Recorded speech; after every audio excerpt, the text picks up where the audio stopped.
Welcome to the Fierce Authenticity Podcast. I'm your hostess, Sharani M. Batak, and I teach you how to have amazing relationships by doing one simple thing: dismantling supremacy culture's internalized oppression and conditioning.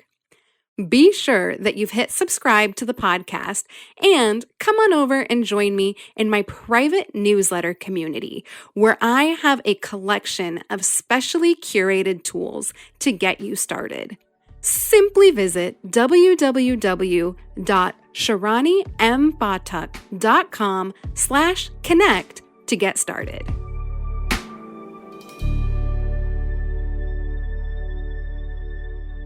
Welcome back to the podcast. I am so excited that you are here back with me for this brand new episode. And I will first and foremost put it out there that this particular episode does contain sensitive information. I will be talking about sensitive subjects such as abuse and violence as it relates to systems of oppression.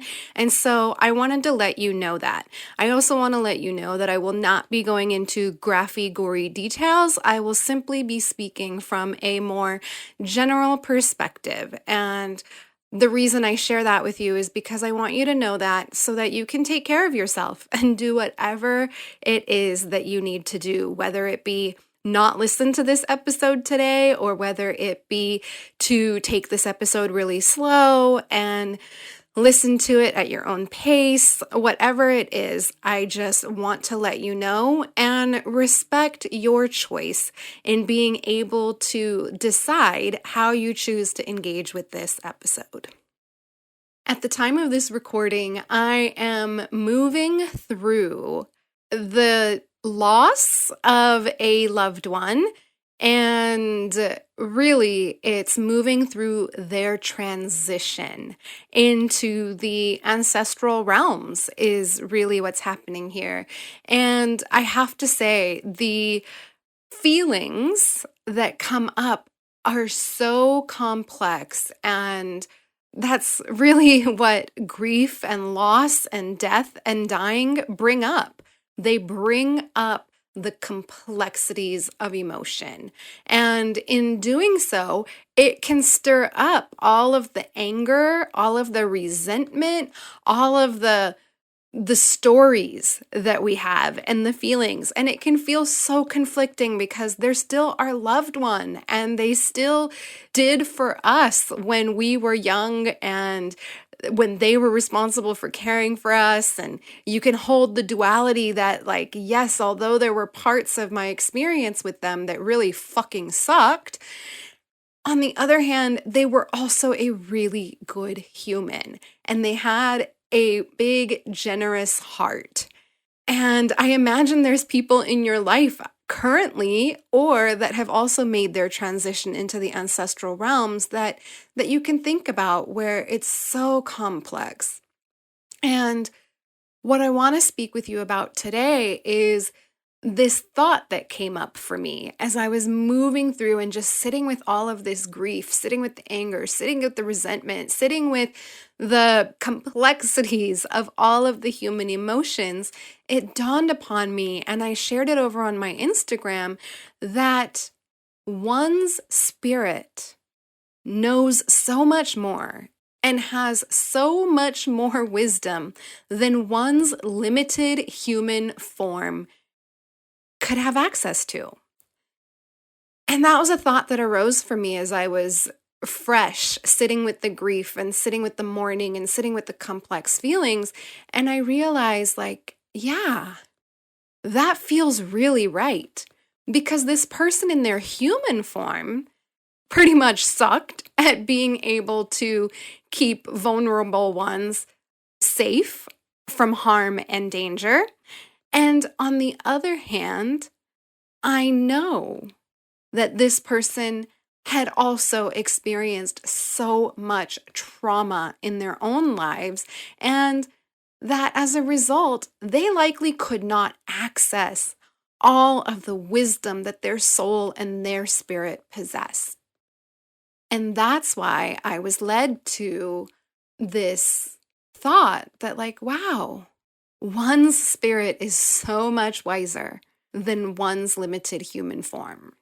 And then a couple days later, I literally saw a post also on Instagram, and this person was speaking about how some of us have so many mothers that are strongly protecting us, like great, great, great grandmothers and their grandmothers and so beyond. And then they also said they really are protecting us from the other side because they don't want us to experience what they experienced, and that maybe they weren't able to do so in their human form, but they're able to do it from the other side when they're in their spirit form. And that just felt like such confirmation when I read that. And it was like, not that I need confirmation from anyone outside of me, but it was just an example of like, yes, it is very possible that in their human form they weren't able to, but their spirit can. And so once they've dropped their bodies and taken off that suit of clothing that was their current human form, their spirit is free to move in all those ways and to access all of that wisdom that they weren't able to access when they were in their limited human form with their own limited traumas. And what it led me to realize is that quite possibly these systems of oppression really contributed to their inability to keep us safe. And as I share that, I'm reminded of a story that a mentor of mine once shared where she spoke about how she knew a woman whose mother had still put her in abusive situations. I believe it was sexual abuse was her experience. And ultimately, and I can't recall if the mother ultimately disclosed it to this person or if this person was able to figure it out themselves. I'm not recalling that detail right now, but it was basically that their mother had experienced homelessness and uncertainty and instability in housing. And so for that mother, it was more important for her children to have a house, like a roof over their heads and a house to keep them warm. And if that meant that it exposed the person, the child, to circumstances of sexual abuse, it was like still better on some level than being homeless. And this story comes up, and I share that with you because, there's this saying that people are really doing the best they can. And sometimes that really pisses the fuck out of me because I'm like, what the fuck do you mean they're doing the best that they can? And at other times, like, it really makes sense. But when I put it in this perspective, thinking about how systems of oppression had truly traumatized our people. They traumatized our parents, our grandparents, our great-grandparents, and beyond. And that really, that is what got encoded into their nervous systems. That's what their nervous systems were attuned to. And so if your nervous system was attuned to must have a house, must have shelter, and everything else is whatever, like it's a greater cost to be homeless than it is to be in a home where there might be possible abuse, then it's just what it's going to be. So in my situation, what it was is there was a lot of feelings, and I know that this happens a lot, especially in immigrant communities, especially in BIPOC communities, where a lot of responsibility gets placed on the child. And you're told, oh, don't be alone with men, or don't be alone with that certain man, as a fucking 5-year-old kid. Like, seriously, I'm 5, and you're gonna tell me never to be alone with that adult, like that grown-ass man?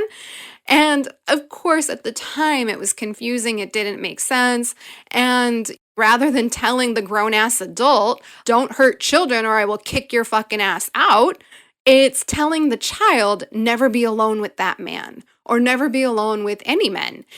And that's really fucking confusing on so many levels. And so as I was growing and healing through it, of course, I think back to the 5-year-old, and she is just so confused and has no idea what's happening. And as I grew and as I was healing through these experiences that I had of my own sexual abuse and trauma, I was like, that's a lot of fucking responsibility to put on a kid. And then if you ever did happen to be alone in the room and something were to transpire, now that adult is absolved of all of their sin, quote unquote, or they're absolved of the horrible acts that they did towards a child because the child was told never to be alone with this person. And that puts a lot of guilt, a lot of shame, and a lot of blame on the child.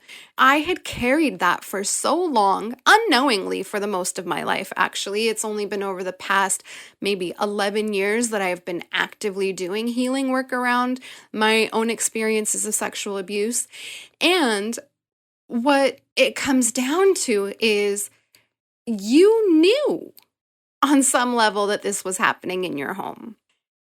You knew that these grown-ups were a potential risk of harm to the children in your home. And yet, you did nothing about the grown-ass adult. And instead, you put the onus and all of the responsibility on a teeny tiny itty bitty child.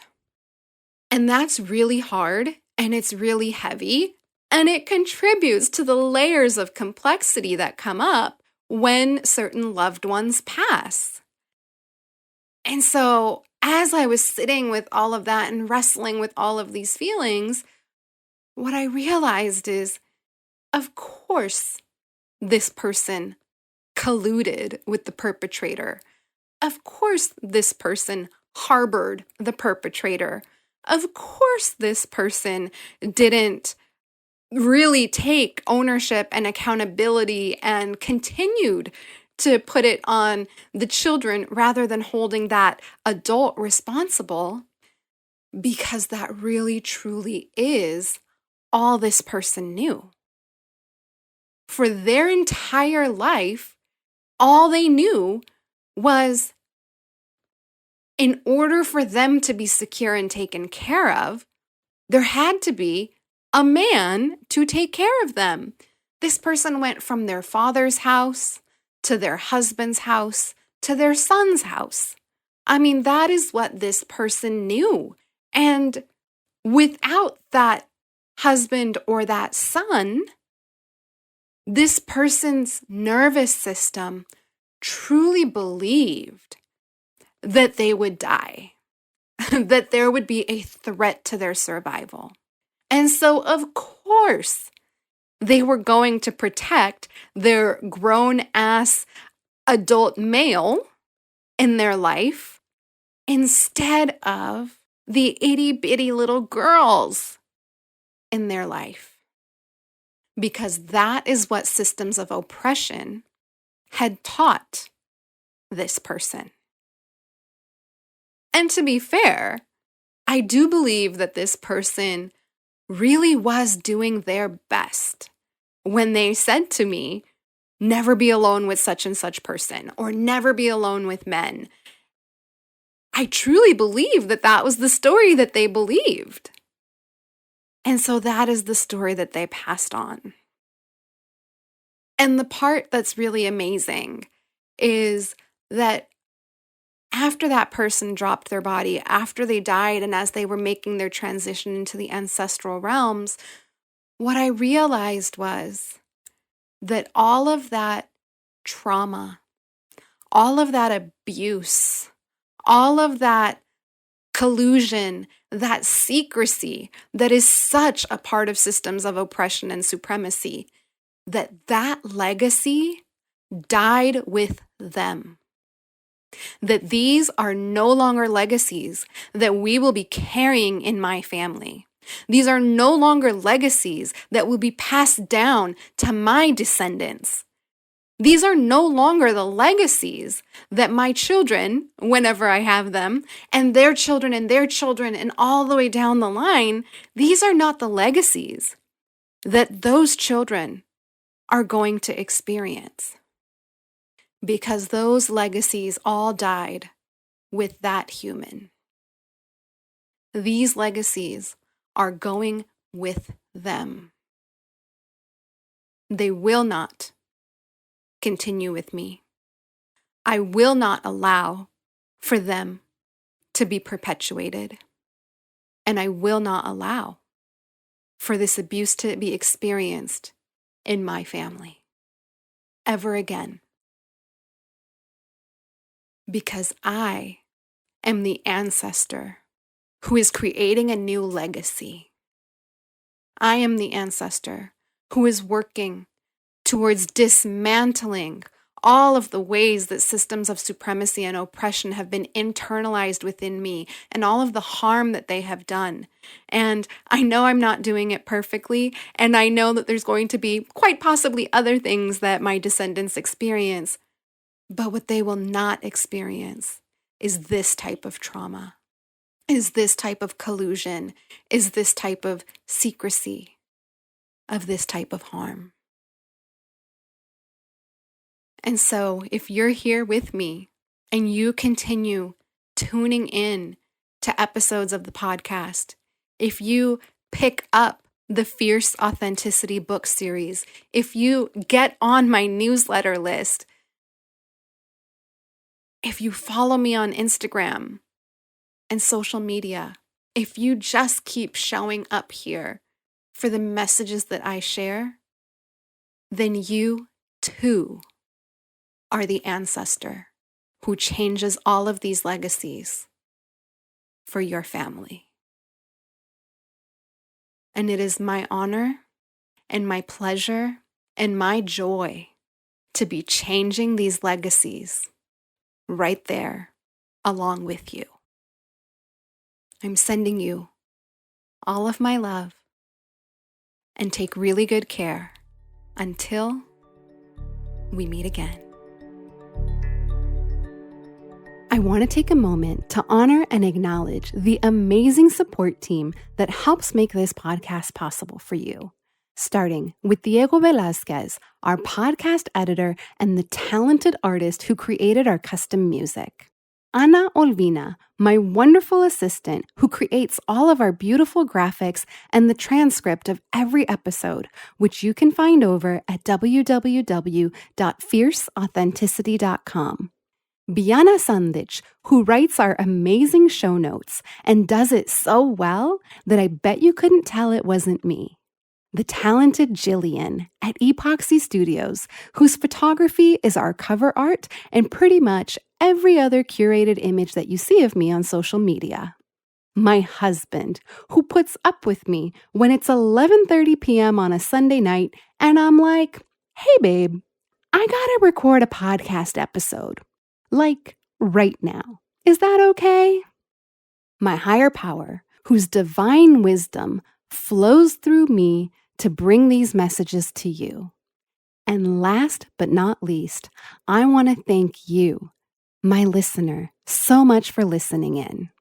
If you'd like to join the podcast support team, some ways you can do so are by rating and reviewing the podcast, sharing it with everyone you know, and, if possible, making a financial contribution through the link in the show notes so that you too can be part of the team elevating this podcast and making it possible to bring to other listeners like you. I'm sending you so much love, and we will be together again soon.